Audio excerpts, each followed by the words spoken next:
Halo, selamat bertemu lagi. Kali ini aku mau sharing sesuatu yang sangat sering ditanyakan oleh banyak orang tentang bisnis yang aku jalankan. Oke, jangan skip, tonton sampai akhir dan jangan lupa di-subscribe. Nah, buat yang baru tahu, jadi aku tuh punya bisnis ya, produksi abon dengan brand Dorabon.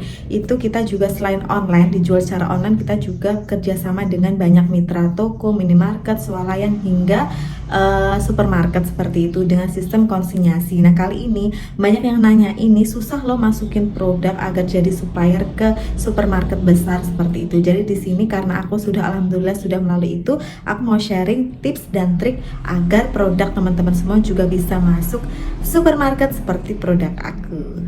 Nah, yang aku maksud di sini minimarket atau supermarket itu adalah seperti Indomart, Alfamart, kemudian swalayan besar di daerah kamu atau mungkin hypermart yang biasanya ada di Matahari Plaza seperti itu ya. Jadi bukan toko-toko kecil. Kalau kita mau sistem titip jual atau konsinyasi ke toko-toko kecil, toko oleh-oleh itu bisa langsung datang ke toko yang dituju. Di situ kita ikuti alurnya dan insya Allah itu lebih mudah. Beda dengan Indomart, Alfamart dan swalayan ataupun supermarket yang besar itu tuh memang butuh ini ya proses atau prosedur yang lebih panjang lagi. Nah, kali ini aku alhamdulillah mau sharing tentang bagaimana aku lolos masuk swalayan besar di daerah, tapi detailnya untuk lebih apa ya namanya lebih detail prosesnya aku mau ceritakan yang lebih rumit tentang bagaimana aku bisa lolos ke hypermart.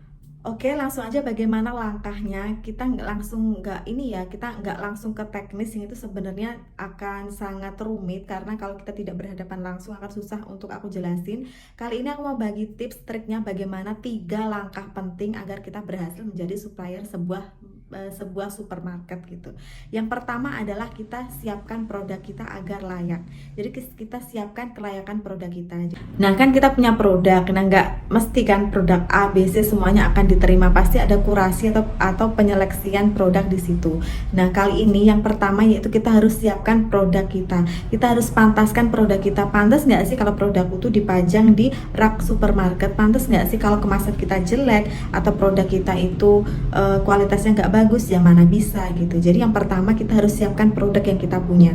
Kalau target kita menjadi supplier supermarket, ya kita saat belanja ke supermarket itu kita sekalian sambil cuci mata kita lihat produk-produk UMKM yang ada di sana kayak apa sih, standarnya kayak apa sih, kemasannya kayak apa sih dan lain sebagainya. Dari situ kita bisa buat bahan evaluasi dan kita terapkan kepada produk kita. Ini langsung aja contoh produk aku ya. Salah satu produkku yang masuk ke hypermart itu adalah abon ayam dengan brand Dorabon. Jadi kemasannya seperti ini. Ini abonnya itu tahan sampai 8 bulan untuk masa simpannya karena di spinner kering ya. Kemudian kemasannya sudah seperti ini menggunakan pouch printing. Dan di sini ketentuan kemasannya seperti apa itu sudah ada. Kalau kita daftarkan untuk perizinan edar produk ke PIRT, ke BPOM itu sudah ada semuanya dan akan divalidasi oleh pihak terkait ya. Misalkan di sini ada merek, kemudian di sini ada tulisan jenis produk dan kemudian ada berat bersih, kemudian di sini sudah BPOM, abonku ada MD dan nomor izinnya sekian, juga sudah halal, kemudian ada logo dan juga kemudian apalagi ya ada berat bersih dan di sini ada tabel gizi seperti itu. Jadi ini tuh harus kita perhatikan, ada tanggal expired, ada ini apa namanya bisa di scan juga dan lain sebagainya. Jadi produk kita tuh emang harus layak, harus udah bagus.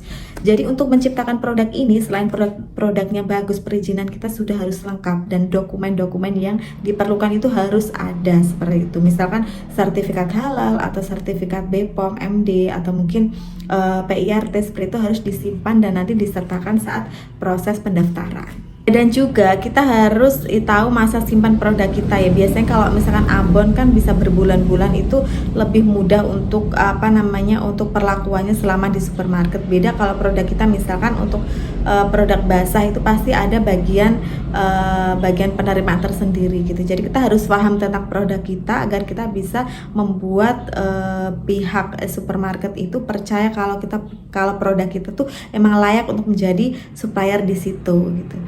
Nah, kalau produk kita sudah bagus, kita sudah pede dengan produk kita, kemudian kita memang menggunakan sistem konsinyasi untuk marketingnya, kita nitip di toko oleh-oleh dan lain sebagainya. Kemudian kita ingin naik kelas nih, pengen nitip di swalayan atau supermarket, jangan sampai kita tidak tergabung dalam sebuah komunitas usaha atau komunitas UMKM. Karena apa? Karena di situ adalah peranan atau pintu ya, salah satu pintu yang akan membuka semua informasi tentang proses bagaimana kita bisa menjadi supplier sebuah supermarket seperti itu. Pasti di setiap daerah itu ada komunitas pebisnis, komunitas usaha, komunitas UMKM, apapun itu namanya, apapun itu nama perkumpulannya. Ikuti yang kalian atau teman-teman cocok, kemudian gabung di situ, dan jangan lupa berteman dengan semuanya, bersinergi, kita saling tukar pikiran dan lain-lain, dan pasti terjadi tukar informasi di situ. Nah, karena ini yang terjadi pada aku, yang aku alami. Jadi pertama, keuntungan kita ikut komunitas itu kita akan dapat info nih. Pasti di komunitas itu ada yang sudah suhu, ada yang newbie seperti itu ya. Kita dapat info nih tentang oh ini produknya Bu ini sudah bagus loh, sudah masuk supermarket gitu. Jadi kita tahu oh produk yang beliau yang masuk supermarket itu seperti apa sih. Kemudian beliau itu dulu kok bisa masuk supermarket, ceritanya seperti apa. Jadi kita bisa tahu informasi itu di situ. Dan kemudian yang kedua, kita bisa update tentang kurasi gitu. Jadi semisal Alfamart, Indomart, Hypermart dan lain-lain itu ya, itu mereka selalu ada open kurasi untuk mengkurasi atau menyeleksi produk UMKM yang akan dibakal calonkan menjadi supplier mereka. Jadi tidak melulu kita misalkan kita langsung datang ke Alfamart, kita bilang aku mau jadi ini, saya mau mendaftarkan jadi supplier di sini. Tidak seperti itu, tapi biasanya pihak Alfamart, Indomart itu akan bekerja sama dengan komunitas wirausaha terkait atau dengan dinas UMKM untuk membuka kurasi. Jadi kita daftar kurasi, nanti produk kita diseleksi dari segi produk, perizinan dan lain-lain. Kalau memang layak dan diterima, kemudian kita baru teken kontrak untuk menjadi supplier di minimarket atau supermarket tersebut. Jadi informasi itu tentang tanggal, tentang bulan apa, setahun sekali atau seperti apa, itu kita dapatkan dari komunitas. Jadi kalau kita tidak mengikuti atau tergabung dalam komunitas tertentu, kita akan kesusahan untuk mencari informasi tersebut seperti itu. Kemudian keuntungan ikut komunitas yang ketiga adalah kita bisa gotong royong gitu. Misalkan kan dalam satu kurasi itu biasanya yang diterima nggak hanya kita kan, ada beberapa produk. Misalkan kita harus kirim ke supermarket cabang luar kota gitu, kita bisa gotong royong di biaya kirim, kita bisa kerjasama untuk transportasi bersama, akomodasi bersama, kemudian kita bisa tukar pikiran dan lain sebagainya agar namanya gotong royong kan mempermudah pekerjaan masing-masing ya. Jadi di sini keuntungan kita ikut komunitas, kita bisa nggak perlu effort yang lebih gitu untuk mendapatkan informasi, kemudian kemudahan-kemudahan dalam rangka kita menjadi supplier sebuah supermarket.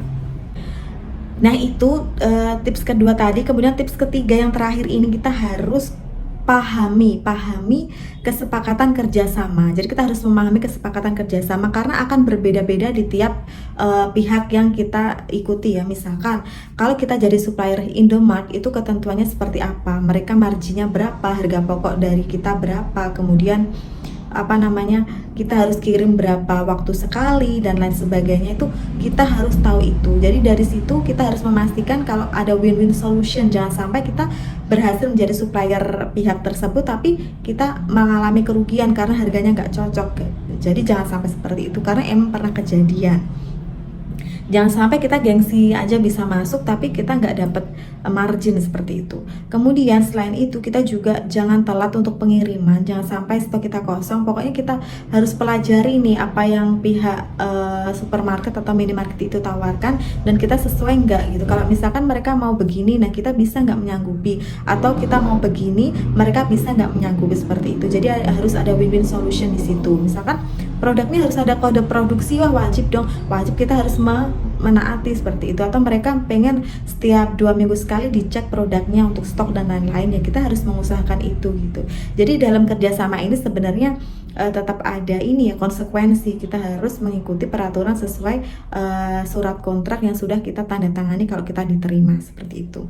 Mungkin 3 tips itu aku rangkum lagi. Yang pertama, kita harus menyiapkan kelayakan produk. Yang kedua, kita gabung ke komunitas UMKM, bisnis, usaha, dan lain sebagainya. Dan yang ketiga, kita harus memahami tentang kesepakatan kerjasama, jangan sampai miskom. Mungkin itu, kalau ada pertanyaan tentang hal detail dan lain sebagainya bisa banget di kolom komen, pasti aku balas. Terima kasih, semoga bermanfaat ya.